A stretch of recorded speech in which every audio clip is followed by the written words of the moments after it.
ಆಕಾಶದಲ್ಲಿ ಚಂದ್ರನು ಕೆಂಪಾಗುವ ಕ್ಷಣ ಭೂಮಿ ತನ್ನ ನೆರಳನ್ನು ಚಂದ್ರನ ಮೇಲೆ ಹಾಕುವ ಸಮಯ. ಇದು ಕೇವಲ ಗ್ರಹಣವಲ್ಲ, ಇದು ದೇವತೆಗಳ ಸೂಚನೆ, ಕರ್ಮಗಳ ಲೆಕ್ಕಪತ್ರ ತೆರೆಯುವ ಮಹಾಕ್ಷಣ. ನಮಸ್ಕಾರ ಭಕ್ತರೇ, 2026 ಮಾರ್ಚ್ 3 ಈ ದಿನ ಏನಾಗುತ್ತೆ ಗೊತ್ತಾ? 3 ವರ್ಷಗಳ ನಂತರ ಭಾರತದಲ್ಲಿ ಸಂಪೂರ್ಣವಾಗಿ ಗೋಚರಿಸುವ ಮೊದಲ ಚಂದ್ರಗ್ರಹಣ, ಅದು ಕೂಡ ಹಬ್ಬಗಳ ಕಾಲದ ಸುತ್ತಮುತ್ತ. ಈ ದಿನ ಮಾಡಿದ ಒಂದು ತಪ್ಪು ಜೀವನವನ್ನೇ ತಿರುವು ಮಾಡಬಹುದು. ಮಾಡಿದ ಒಂದು ಸಣ್ಣ ಉಪಾಯ ಭಾಗ್ಯವನ್ನೇ ಬದಲಿಸಬಹುದು. ಶಾಸ್ತ್ರಗಳು ಹೇಳುತ್ತವೆ, ಚಂದ್ರಗ್ರಹಣದ ಸಮಯದಲ್ಲಿ ಮಾಡಿದ ಜಪ 1000 ಪಟ್ಟು ಫಲ ಕೊಡುತ್ತದೆ. ಆದರೆ ಅದೇ ಸಮಯದಲ್ಲಿ ಮಾಡಿದ ತಪ್ಪು ವರ್ಷಗಳ ಕಷ್ಟಕ್ಕೆ ಕಾರಣವಾಗಬಹುದು. ಈ ಗ್ರಹಣ ಎಲ್ಲರಿಗೂ ಒಂದೇ ರೀತಿಯಲ್ಲ, ಕೇವಲ ನೋಡುವ ವಿಷಯವಲ್ಲ, ಕೇವಲ ಭಯಪಡುವ ವಿಷಯವಲ್ಲ. ಇದು ಶಕ್ತಿಯನ್ನು ಸಂಗ್ರಹಿಸುವ ಸಮಯ, ಹಳೆಯ ಕರ್ಮಗಳನ್ನು ಕಳೆಯುವ ಸಮಯ, ದೇವರ ಅನುಗ್ರಹವನ್ನು ಬೇಡುವ ಅಪರೂಪದ ಅವಕಾಶ. ಈ ವಿಡಿಯೋದಲ್ಲಿ ನೀವು ತಿಳಿಯಲಿರುವುದು ಗ್ರಹಣದ ನಿಖರ ಸಮಯ, ಸೂತಕ ಏಕೆ ಬರುತ್ತದೆ, ಯಾವ ರಾಶಿಗೆ ಏನು ಪರಿಣಾಮ, ಗ್ರಹಣದ ವೇಳೆ ಯಾವ ಮಂತ್ರ ಹೇಳಬೇಕು, ರಹಸ್ಯ ಉಪಾಯಗಳು, ಎಲ್ಲರೂ ಹೇಳದ ವಿಷಯಗಳು. ವಿಡಿಯೋವನ್ನು ಕೊನೆವರೆಗೂ ನೋಡಲೇಬೇಕು, ಯಾಕೆಂದರೆ ಕೊನೆಯಲ್ಲಿ ಹೇಳುವ ಒಂದು ಉಪಾಯ ನಿಮ್ಮ ಜೀವನದ ದಿಕ್ಕನ್ನೇ ಬದಲಿಸಬಹುದು. 1. ಚಂದ್ರಗ್ರಹಣದ ದಿನಾಂಕ ಮತ್ತು ಸಮಯ. ದಿನಾಂಕ 3 ಮಾರ್ಚ್ 2026. ಗ್ರಹಣ ಕಾಲಾವಧಿ ಸುಮಾರು 3:20 ರಿಂದ 6:47 ಬೆಳಗ್ಗೆ ಹಾಗೂ ಸಂಜೆ. ಸೂಕ್ಷ್ಮ ಹಂತಗಳು: ಪುನಜಗ್ರಹಣ ಆರಂಭ 2:14 ಮಧ್ಯಾಹ್ನ, ಭಾಗಿಗ್ರಹಣ 3:20, ಮಧ್ಯಗ್ರಹಣ ಅಂತ್ಯ ದಿನ 5:04, ಗ್ರಹಣ ಅಂತ್ಯ 6:47. ಇಡೀ ಭಾರತದಲ್ಲಿ ದೃಶ್ಯವಾಗುತ್ತದೆ. ಸೂರ್ಯಾಕಾಶದ ನೆರಳಿನಿಂದ ಚಂದ್ರನ ಮೇಲೆ ಮಣ್ಣು ಬಿದ್ದಂತೆ ಅದು ಸುಂದರ ಕಪ್ಪು ಕೆಂಪು ಹೂ ಆಗುತ್ತದೆ. ಅದನ್ನು ಬ್ಲಡ್ ಮೂನ್ ಎನ್ನುತ್ತಾರೆ. ಸೂತಕ ಕಾಲ ಪುಣ್ಯ ಅಥವಾ ಅಶುಭ ಸಮಯ. ಚಂದ್ರಗ್ರಹಣದ ಆರಂಭದ 9 ಗಂಟೆಗಳ ಮೊದಲು ಸೂತಕ ಪ್ರಾರಂಭವಾಗುತ್ತದೆ. ಇಡೀ ಗ್ರಹಣ ಮುಗಿಯುವವರೆಗೆ ಇದು ನಡೆಯುತ್ತದೆ. ಸೂಚನೆ: ಸೂತಕ ವೇಳೆಯಲ್ಲಿ ಹೊಸ ಕಾರ್ಯ, ಮದುವೆ, ಶುಭ ಭಾಗ್ಯ, ಉದ್ಯಮ, ಧರ್ಮ ಕಾರ್ಯ ಮುನ್ನಡೆಸಬೇಡಿ. 3. ಗ್ರಹಣದ ವಿಜ್ಞಾನ ಮತ್ತು ಆಹ್ಲಾದಕರ ದೃಶ್ಯ. ನಮ್ಮ ಭೂಮಿ, ಸೂರ್ಯ ಮತ್ತು ಚಂದ್ರನ ಮಧ್ಯೆ ಬಂದು ನೆರಳನ್ನು ಬೀಳಿಸುತ್ತದೆ. ಈ ನೆರಳಿನಿಂದಾಗಿ ಚಂದ್ರ ಕೆಂಪಾಗಿಯೇ ತೋರುತ್ತದೆ. ಇದನ್ನು ಬ್ಲಡ್ ಮೂನ್ ಎಂದು ಆಸ್ಟ್ರಾನಮಿಯಲ್ಲಿ ಕರೆಯುತ್ತಾರೆ. ಕಾಣುವಿಕೆ ಭಾರತದಲ್ಲಿ ಸುಲಭ. 4. ಜ್ಯೋತಿಷ್ಯ ಪರಿಣಾಮಗಳು. ಭಾವನಾತ್ಮಕ ಮತ್ತು ವ್ಯಕ್ತಿಗತ ಪರಿಣಾಮಗಳು. ಭಾವನಾತ್ಮಕ ಬದಲಾಗುವಿಕೆ, ಮನೋಸ್ಥಿತಿ ಸ್ಪರ್ಶವು ಹೆಚ್ಚಾಗಬಹುದು.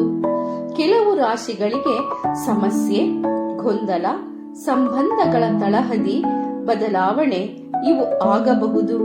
ಗ್ರಹಣದ ಪರಿಣಾಮಗಳ ಜ್ಯೋತಿಷ್ಯ ನೋಟ. ಚಂದ್ರ ಪೂರ್ವ ಫಾಲ್ಗುಣಿ ನಕ್ಷತ್ರದಲ್ಲಿ ಇರುತ್ತದೆ ಮತ್ತು ಸಿಂಹ ರಾಶಿಯಲ್ಲಿದೆ. ಇದು ಆತ್ಮವಿಮರ್ಶೆ, ಹೃದಯ ಸಂಬಂಧ, ಹಳೆಯ ಕಾರ್ಯಗಳನ್ನು ಮುಗಿಸುವ ಶಕ್ತಿ ನೀಡಬಹುದು. 5. ಗ್ರಹಣದ ಸಮಯದಲ್ಲಿ ಮಾಡಬೇಕಾದ ಪವಿತ್ರ ಕ್ರಮಗಳು. ಪೂಜೆ ಮತ್ತು ಮಂತ್ರ ಜಪ. ಜಪಿಸಬೇಕಾದ ಮಂತ್ರಗಳು: ಓಂ ಸೋಮ ಸೋಮಾಯ ನಮಃ, ಚಂದ್ರನ ಪೂಜೆ. ಓಂ ನಮೋ ಭಗವತೆ ವಾಸುದೇವಾಯ. ಶಕ್ತಿ ಶಾಂತಿಯ ಮನೋಭಾವ. ಮಹಾಮೃತ್ಯುಂಜಯ ಮಂತ್ರ. ಆರೋಗ್ಯ ಮತ್ತು ರಕ್ಷಣೆಗಾಗಿ ಸ್ನಾನ ಮತ್ತು ಶುದ್ಧತೆ. ಗ್ರಹಣ ಮುಗಿದ ನಂತರ ಶುದ್ಧ ನೀರಿನಿಂದ ಸ್ನಾನ ಮಾಡುವುದು ಉತ್ತಮ. ಇವು ಆದರ್ಶ ಶುದ್ಧೀಕರಣ ಕ್ರಮಗಳು ಎಂದು ಪರಿಗಣಿಸಲಾಗಿದೆ. 6. ಗ್ರಹಣದ ಸಮಯದಲ್ಲಿ ಏನು ಮಾಡಬಾರದು? ಹೊಸ ವ್ಯವಹಾರ, ಶರಣಾಗತಿಯ ಉತ್ಸವಗಳು, ಧಾರ್ಮಿಕ ಕಾರ್ಯಗಳು ಅಸ್ಥಿರವಾಗಬಹುದು. ಪವಿತ್ರ ಕಾರ್ಯಗಳ ಆರಂಭ, ಸತ್ಕಾರ ಸ್ವಲ್ಪ ಹಿಂದುಳಿಯಬೇಕು. 7. ಗ್ರಹಣದ ಕಾಲದಲ್ಲಿನ ಪೂಜೆ ವಿಧಾನ. ಸೂತಕ ಮುಂಚೆ ಶಾಂತ ಮನೋಭಾವ, ಮನಸ್ಸು ಜಪ. ಮಧ್ಯಗ್ರಹಣ ಪೂಜಾ ಸ್ಥಳ ಶುದ್ಧವಿಟ್ಟು ದೇವತಾ ಛಾಯೆ. 3. ಮಂತ್ರ ಜಪ, ಚೈತನ್ಯಕ್ಕೆ ಧ್ಯಾನ. ಗ್ರಹಣಾಂತೋತ್ತರ ಸ್ನಾನ ಮತ್ತು ಪವಿತ್ರ ಆಹಾರ. 5. ದಾನ ಮತ್ತು ದಯಾ ಕಾರ್ಯ. ಶುಭ ಪರಿಣಾಮಗಳಲ್ಲಿ ಅಧಿಕ ಭಾರಿ. ಮೊದಲ ಚಂದ್ರಗ್ರಹಣದ ರಹಸ್ಯ ಉಪಾಯ. ಈ ಉಪಾಯವನ್ನು ಗ್ರಹಣದ ಮಧ್ಯಕಾಲದಲ್ಲಿ ಮಾತ್ರ ಮಾಡಬೇಕು. ಸೂತಕ ಶುರು ಆದ ನಂತರ ಗ್ರಹಣ ಮುಗಿಯುವ ಮೊದಲು ಬೇಕಾಗುವ ವಸ್ತುಗಳು ಅತ್ಯಂತ ಸರಳ. ಒಂದು ಬೆಳ್ಳಿ ಪಾತ್ರೆ, ಇಲ್ಲದಿದ್ದರೆ ಸ್ಟೀಲ್ ಪಾತ್ರೆಯೂ ಆಗಬಹುದು. ಕಚ್ಚಾ ಹಾಲು ಸ್ವಲ್ಪ, ಅಕ್ಕಿ 1 ಚಮಚ, ತುಳಸಿ ಎಲೆ 3, 1 ಬಿಳಿ ಹೂವು, ಇಲ್ಲದಿದ್ದರೆ ಹೂ ಬೇಡ. ಮಾಡುವ ವಿಧಾನ ಸ್ಟೆಪ್ ಬೈ ಸ್ಟೆಪ್. 1. ಗ್ರಹಣದ ಮಧ್ಯಕಾಲದಲ್ಲಿ ಶಾಂತವಾಗಿ ಕುಳಿತುಕೊಳ್ಳಿ. ಬೆಳ್ಳಿ ಪಾತ್ರೆಯಲ್ಲಿ ಹಾಲು ಹಾಕಿ, ಅದಕ್ಕೆ ಅಕ್ಕಿ ಹಾಕಿ, ಮೇಲೆ 3 ತುಳಸಿ ಎಲೆ ಇಡಿ. ಪಾತ್ರೆಯನ್ನು ನಿಮ್ಮ ಮುಂದೆ ಇಟ್ಟುಕೊಂಡು ಕಣ್ಣು ಮುಚ್ಚಿ ಮನಸ್ಸಿನಲ್ಲಿ ನಿಮ್ಮ ದೊಡ್ಡ ಸಮಸ್ಯೆಯನ್ನು ನೆನಪಿಸಿಕೊಳ್ಳಿ. ಈಗ ಈ ಮಂತ್ರವನ್ನು 11 ಬಾರಿ ಮಾತ್ರ ಹೇಳಿ. ಓ ಸೋಮಾಯ ನಮಃ, ಮಮ ಗೃಹೇ ಶಾಂತಿ, ಧನಂ ಆರೋಗ್ಯಂ ಚ ವೃದ್ಧಿ, ದೇಹಿ ದೇಹಿ ಸ್ವಾಹ. ಮಂತ್ರದ ಅರ್ಥ: ಚಂದ್ರನ ಕೃಪೆಯಿಂದ ಮನೆಗೆ ಶಾಂತಿ, ಹಣ, ಆರೋಗ್ಯ ಬರಲಿ. ನಂತರ ಏನು ಮಾಡಬೇಕು? ಗ್ರಹಣ ಮುಗಿದ ಮೇಲೆ ಸ್ನಾನ ಮಾಡಿ ಆ ಹಾಲನ್ನು ತುಳಸಿ ಗಿಡದ ಬೇರು ಬಳಿ ಅಥವಾ ಹರಿಯುವ ನೀರಿಗೆ ಬಿಡಿ. ಮನೆ ಒಳಗೆ ಕುಡಿಸಿಕೊಳ್ಳಬೇಡಿ, ಯಾರಿಗೂ ಕುಡಿಸಬೇಡಿ. ಈ ಉಪಾಯದ ರಹಸ್ಯ ಶಕ್ತಿ ಏನು? ಚಂದ್ರ ಅಂದರೆ ಮನಸ್ಸು, ಭಾವನೆ ಮತ್ತು ಕರ್ಮ. ಗ್ರಹಣ ಸಮಯ ಚಂದ್ರನ ಶಕ್ತಿ ಅಸ್ಥಿರ. ಆ ಸಮಯದಲ್ಲಿ ಮಾಡಿದ ಸಂಕಲ್ಪ ನೇರವಾಗಿ ಅಂತರಾಳಕ್ಕೆ ಹೋಗುತ್ತದೆ. ಜ್ಯೋತಿಷ್ಯ ಶಾಸ್ತ್ರದ ಪ್ರಕಾರ ಮೊದಲ ಚಂದ್ರಗ್ರಹಣದಲ್ಲಿ ಮಾಡಿದ ಉಪಾಯ ಮುಂದಿನ ಎಲ್ಲಾ ಗ್ರಹಣಗಳ ಪರಿಣಾಮವನ್ನು ಶಮನ ಮಾಡುತ್ತದೆ. ಯಾವ ಫಲ ನಿರೀಕ್ಷಿಸಬಹುದು? ಮನಸ್ಸಿನ ಭಾರ ಕಡಿಮೆ, ಅಜ್ಞಾತ ಭಯ ಹೋಗುವುದು, ಹಣ ನಿಲ್ಲದ ಸಮಸ್ಯೆ ಶಾಂತಿ, ನಿದ್ರೆ ಸಮಸ್ಯೆ ಕಡಿಮೆ, ಮನೆಯ ವಾತಾವರಣ ಶುದ್ಧ. ಆದರೆ ಒಂದು ನಿಯಮ: ಈ ಉಪಾಯವನ್ನು ನಂಬಿಕೆಯಿಂದ ಮತ್ತು ಮೌನದಿಂದ ಮಾಡಬೇಕು. ಸ್ನೇಹಿತರೆ, ಚಂದ್ರಗ್ರಹಣ ಎಂದರೆ ಭಯ ಅಲ್ಲ, ಇದು ಎಚ್ಚರಿಕೆ, ಇದು ಅವಕಾಶ, ಇದು ಪರಿವರ್ತನೆ. ಚಂದ್ರನು ಮಸುಕಾಗುವಂತೆ ನಮ್ಮ ಜೀವನದಲ್ಲೂ ಕೆಲವೊಮ್ಮೆ ಅಂಧಕಾರ ಬರುತ್ತದೆ.